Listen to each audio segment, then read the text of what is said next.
Hello, everyone.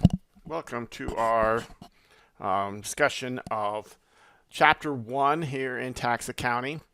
We're going to use our PowerPoint slides from the textbook to help guide our discussion here and make sure we don't miss anything, provide you some extra information and some explanation as we go along here.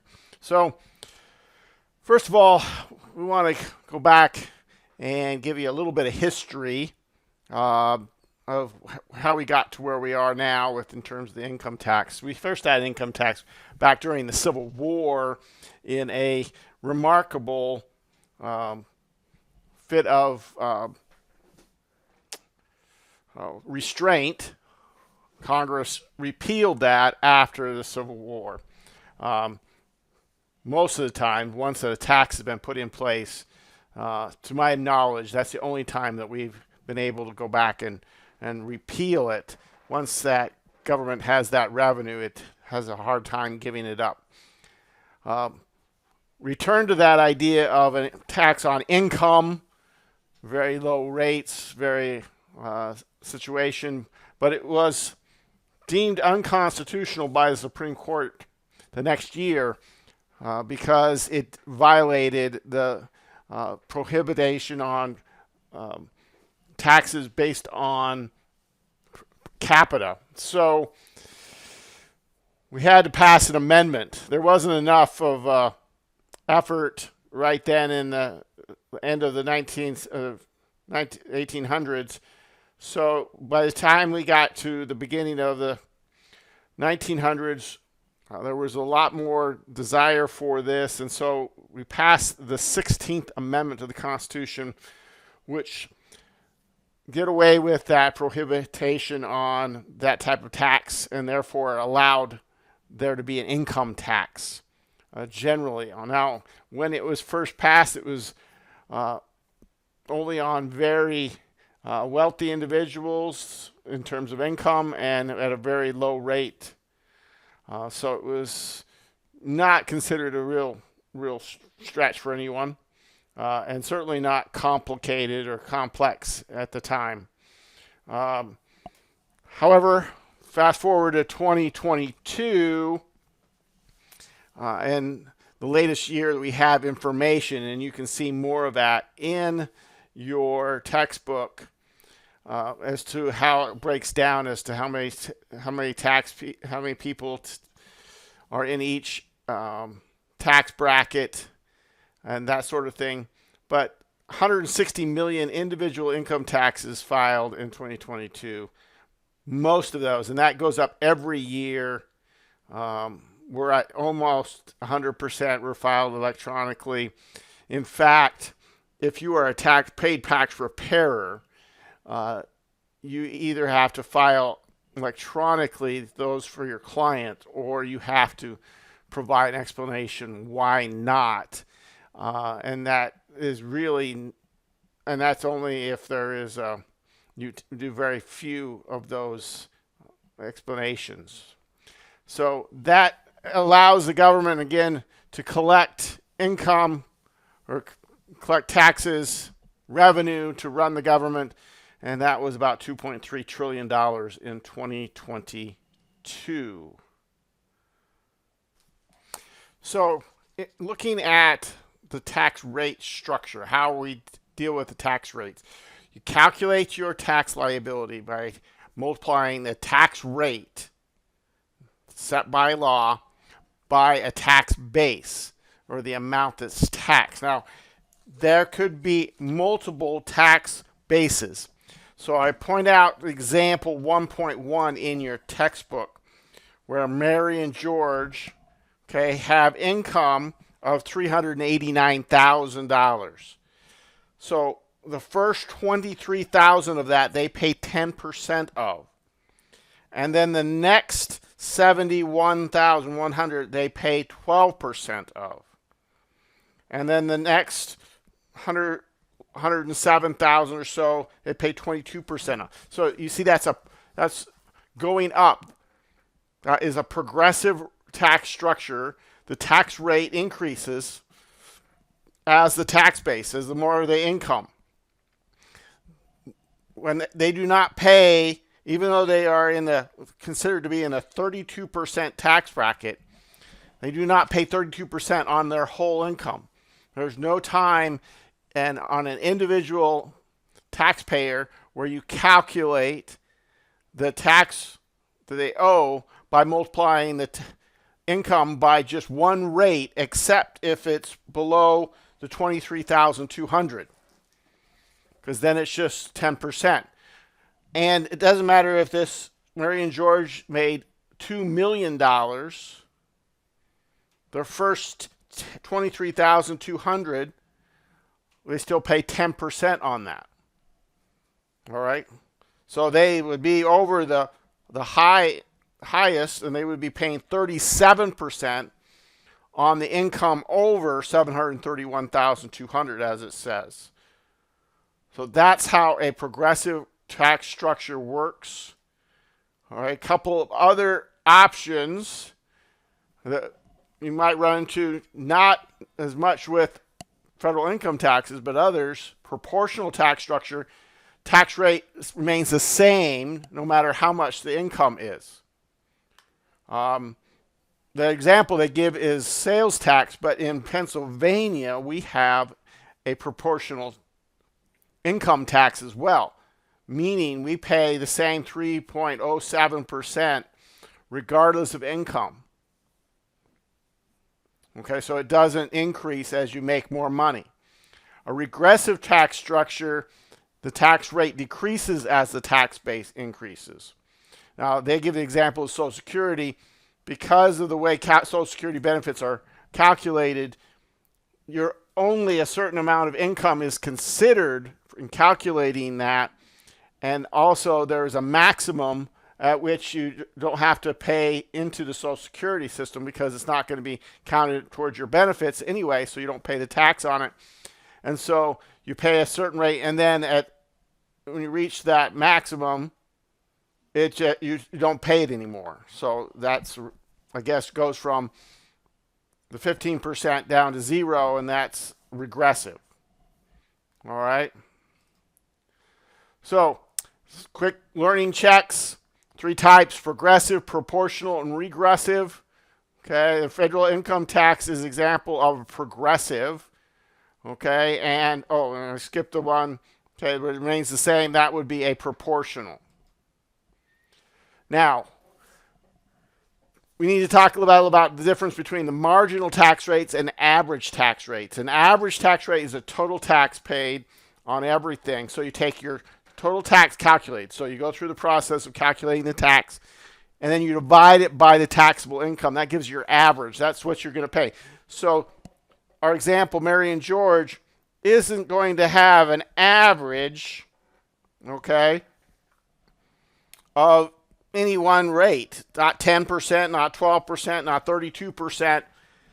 In fact, to get their average rate, you would take the 79,853 that is calculated in your textbook and divide it by the 389. That would give them their average tax rate. It would be somewhere in between, right?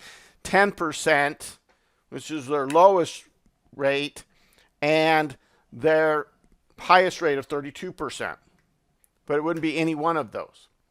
Marginal tax rates are the rate of tax that we paid on the next dollar of income. Only way to know that is to look that up on the tax rate schedule. Okay?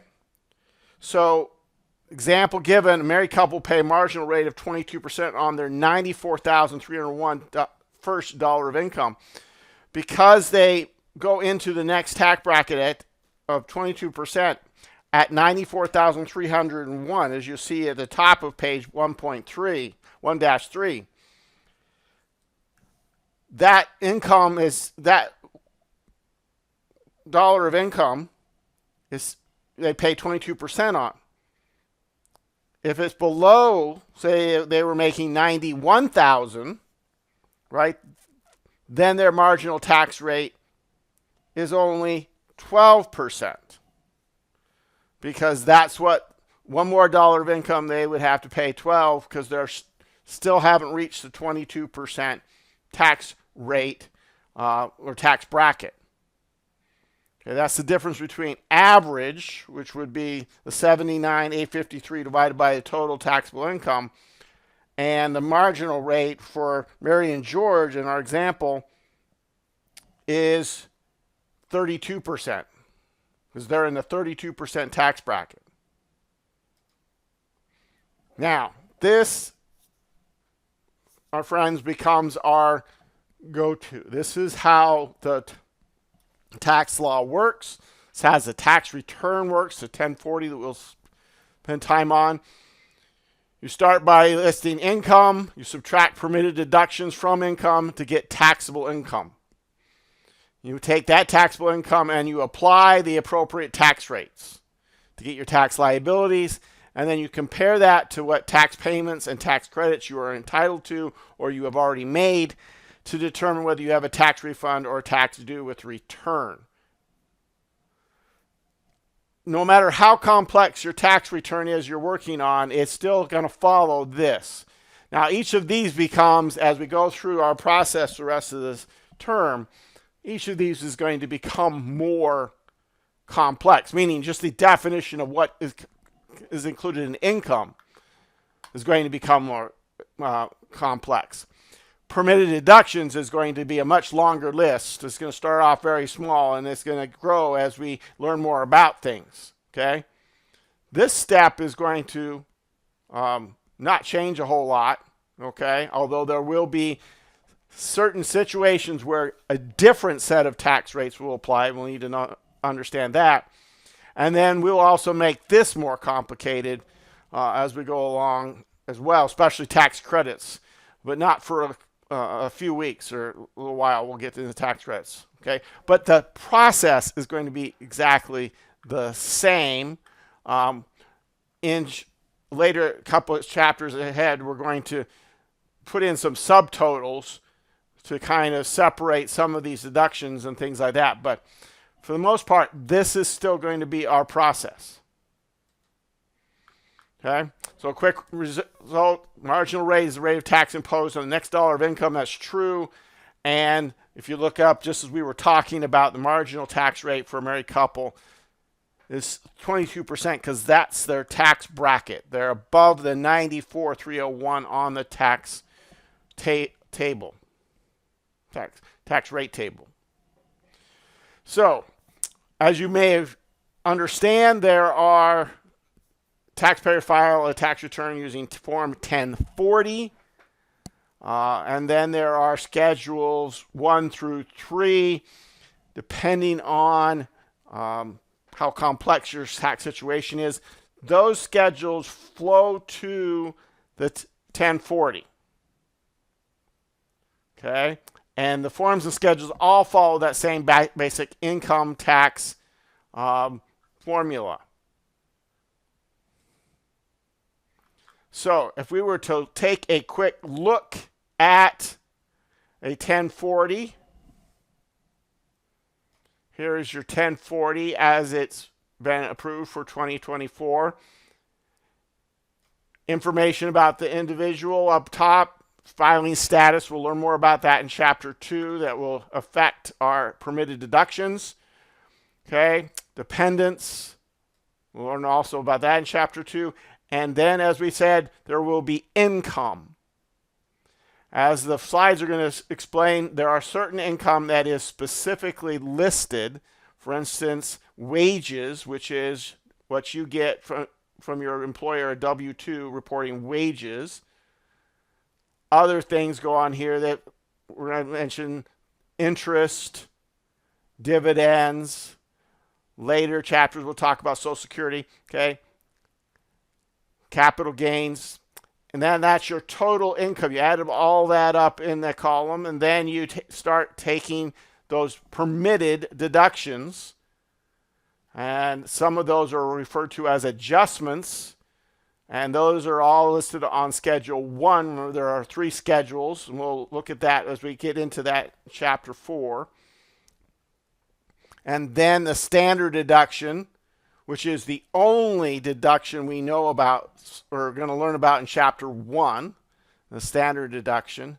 And then there's others And as you go to page 2, you start calculating the tax. You start applying your tax credits and your tax payments to come up with a ultimate result as to how much you owe or do not owe, or how much the government owes you. Unemployment compensation, you receive an actual 1099-G that serves the same purpose as your W-2. And then, as I mentioned, the only deduction that we're going to learn about here in Chapter 1, the only permitted deduction going into our homework and things for Chapter 1 is standard deduction, which is $14,600 for those who are single and $29,200 for married. We'll learn more about determining single and married and other filing statuses and other standard deductions in a later chapter. Okay, so that's how you get your taxable income. And as we pointed out, as we just looked at the actual form, that's on line 15. And there are some review questions. Form 1099-G and wages and interest were specifically mentioned. Now, calculation of income tax. For taxable income up to $100,000, you must use the tax tables. They are in Appendix D in your in your textbook, and also published on the instructions to Form 1040. You can find easily. Google 1040 instructions. You'll find them. Make sure you're using the latest year, the 2024. If it's over $100,000, your taxable income, you must use the tax rate schedules. So you'll notice when you look at the tax tables, Appendix D, they only go up to $100,000. Tax rate schedules go all the way, can be used for any income. Okay, that's in Appendix F. Now, there's a little difference in what result's going to happen when you do it using the tax tables versus the tax rate schedules. And the reasons why is the tax tables use a kind of an average, a midpoint, okay, and tax rate schedules calculate the tax precisely. All right? So, questions to check ourselves, 100,000, true or false? Yes, you have to use the tax tables, okay? And how do we do the tax table for that? Okay? So, let's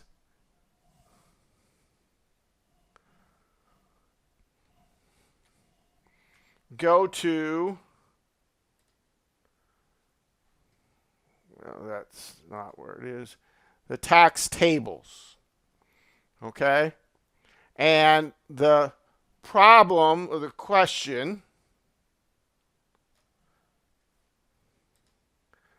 asked us, what was our tax liability if the tax income is $91,262?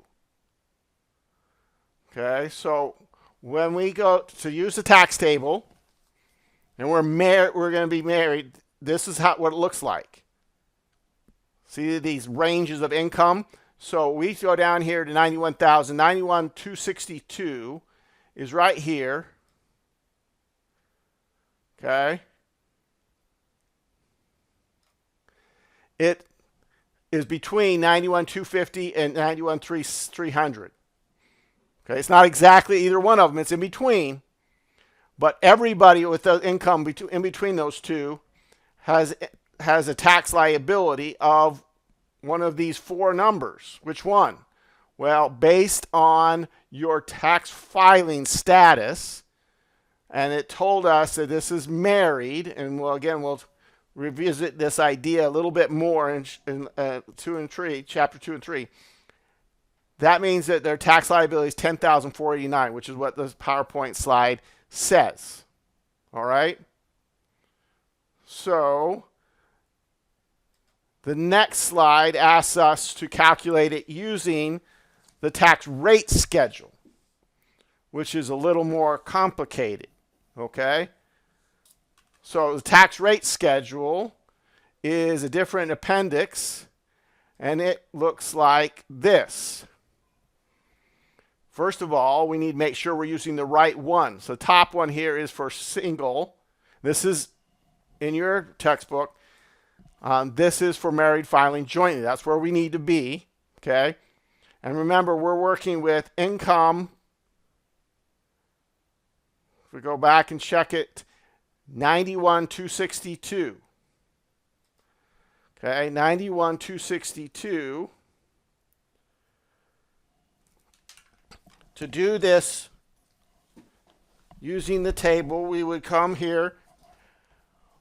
We notice that we're not over this. We're in between 23 and 94. So we're in the 12% tax bracket. So to calculate the tax liability, we take the amount of income, 91,262. We subtract 23,200. That gets the difference. And we multiply that by 12%. That number, then we add 2322. That's the process. And so you'd find yourself on the tax bracket, on the rate table. Okay, subtract it from the next bottom number, the excess over that the lower number. Multiply it by the rate, and then add the number that they've already done for us that considers the income on the lower, in the lower brackets. Okay, that's how you do it. And in this case, you get 10,487.44. They literally ask you to do it to the nearest penny. So you understand that this is more exact than the number 10,489. It's a little different. It's $1.56 different. This is the number you actually owe. This is what you have to do for this because you're under 100,000. But if you use the tax rate schedule, just to give you an example of how you do it, it would come up with this number. And you can see that it's why, because this uses exact income and the tax table uses a range. So most of us pay our tax liability throughout the year. Your employer takes money out of your paychecks and submits it to the federal government. Okay, that's also on your W-2.